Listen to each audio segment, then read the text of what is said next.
Masih zaman pakai kabel. Alright guys, welcome back to Geek Film sama gue Gergus Kevin.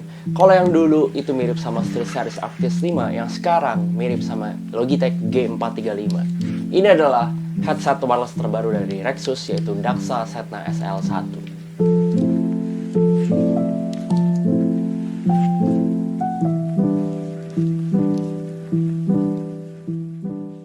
Oke, jadi barang ini dikirimin sama Rexus udah 3 minggu yang lalu. Dan sebenarnya barang ini baru launching di akhir Desember 2023 kemarin. Dan gue udah tes barang ini sekitar kurang lebih 3 minggu juga ya. Dan so far gue suka sama barang ini.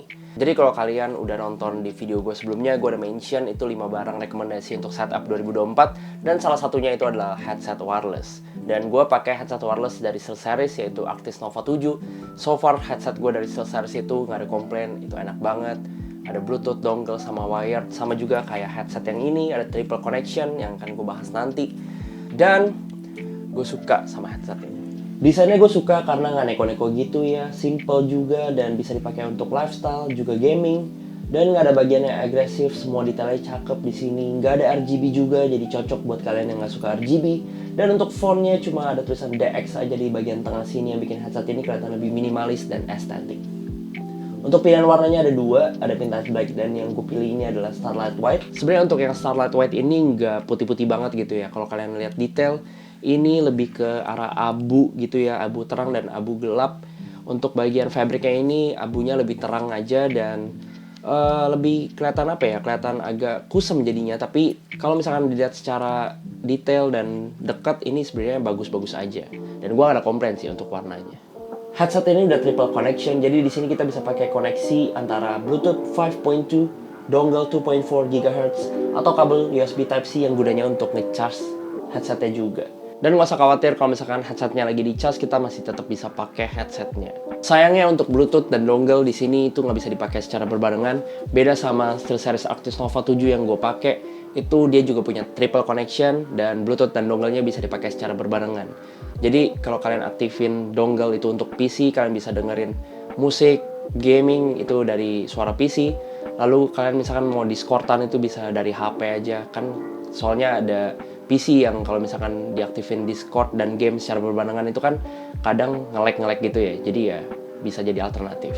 Lalu enaknya lagi kalau Bluetooth sama dongle itu bisa aktif berbarengan. Kalian lagi main game dari PC lalu ada telepon masuk, itu kalian langsung aja angkat dari headsetnya karena suaranya itu juga nggak akan bertabrakan atau interference.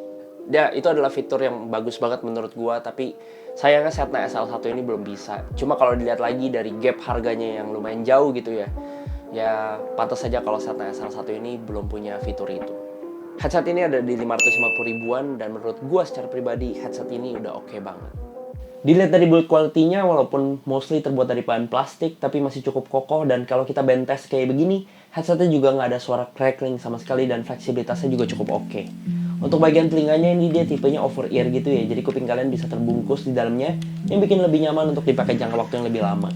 Jarak antara earpad luar sampai ke dalamnya itu lumayan dalam, sekitar 2-3 cm.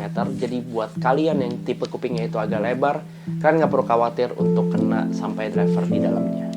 Untuk bahan earpad ini terbuat dari fabric, dan menurut gue personally gue lebih suka bahan fabric kayak gini. Memang untuk bahan yang fabric dan leather itu punya nilai plus minusnya masing-masing. Jadi untuk bahan fabric ini memang dia itu bisa bikin kenyamanan kita itu lebih ekstra, tapi dia itu rentan sama debu. Jadi kalau ada debu yang nempel-nempel, dia itu susah dibersihin, yang kadang bikin kuping kita itu ngerasa gatal dan risih aja pas kita pakai. Lain halnya dengan yang bahan leather. Kalau yang bahan leather itu memang lebih gampang dibersihin, tapi dia itu bikin kuping kita itu ngerasa lebih cepat panas dan gerah gitu ya, karena nggak ada rongga-rongga udara yang keluar. Tapi karena itu juga dia itu bikin passive noise cancellingnya itu lebih baik, dan untuk suara-suara yang lebih low kayak bass itu dia lebih pop up lagi.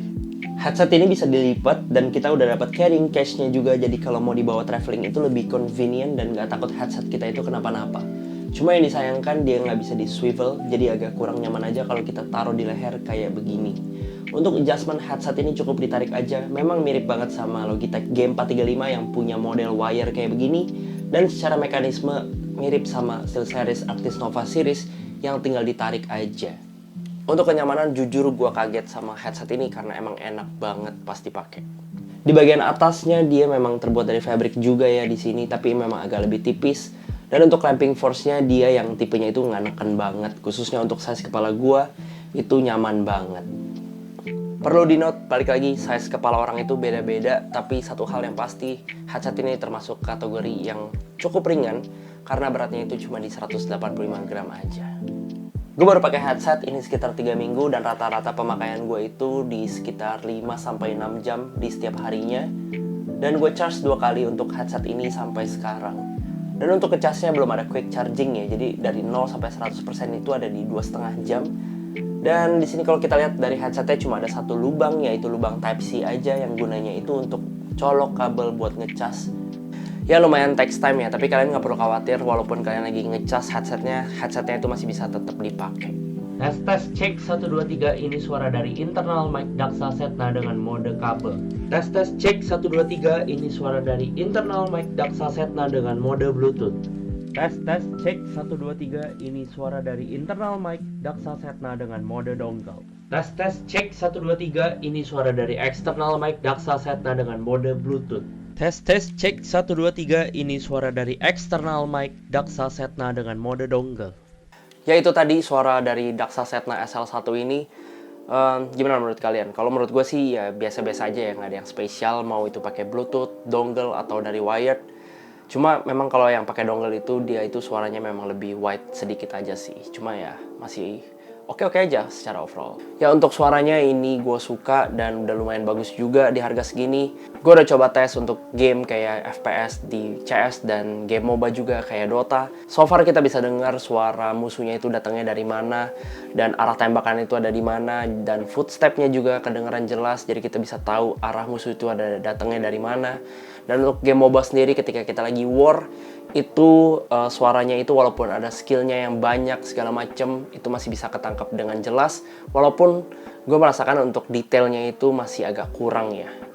Mungkin juga untuk di drivernya ini, untuk di hertz tertentu dia itu nggak bisa nangkep detailnya. Tapi untuk ngegame gue nggak ngerasa ada kendala sama sekali, dan ini bisa dipakai untuk ngegame, bisa untuk musik juga. Gue ada tes untuk pakai Spotify di handphone dan PC. Gue bukan orang yang audiophile banget, tapi gue ngerasa di handphone itu dia suaranya lebih clean lagi, dan gue ngerasa suara orang yang nyanyi itu lebih deket aja ke kita, dan khususnya untuk suara yang male voice itu bisa ketangkap lebih jelas dibanding yang women voice. Ya balik lagi mungkin untuk suara mid dan high-nya dia nggak ketangkap secara detail, tapi secara pemakaian sehari-hari gue tetap suka dan gue pakai ini untuk daily driver sampai sekarang.